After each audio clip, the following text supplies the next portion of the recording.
propuesto, usted está construyendo en el nombre de Jesús, usted va a recibir. Sí, Señor. Aleluya. Porque el enemigo no puede impedir lo que Dios ha puesto.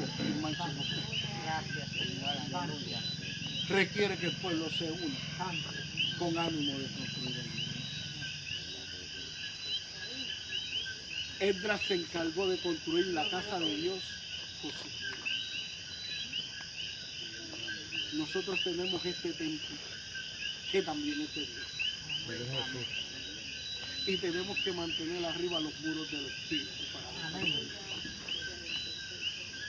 Nehemías se encargó de animar al pueblo y fortificó la ciudad completa. A tu nombre, gloria.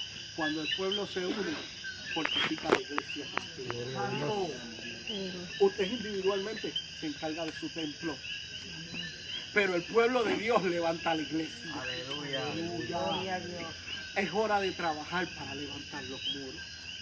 Es hora de trabajar con su pastor para edificar la casa bien.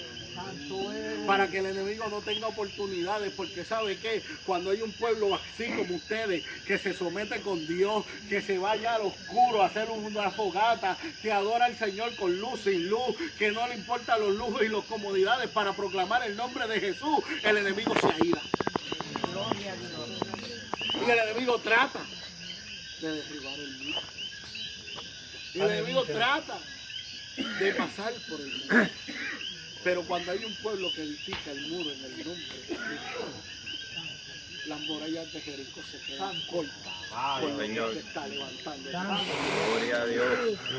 Así que si en esta noche alguien necesita la oración, si en esta noche alguien quiere la oración, siente que su muro está flaqueando, siente que necesita nueva fuerza para construir su muro, siente que de alguna manera necesita un cambio en su vida o necesita nueva fuerza, el altar se abre. Bendito Dios. Jesús, Gloria a Dios. nosotros queremos Aleluya. Aleluya. Gloria, gloria a Dios. y adoramos Jesús. Y Tenga adoramos. miedo. Gloria, gloria a Acuérdense Dios. que yo no voy a hacer nada. El que dio la orden para edificar el muro no fui yo. Bendito Dios. El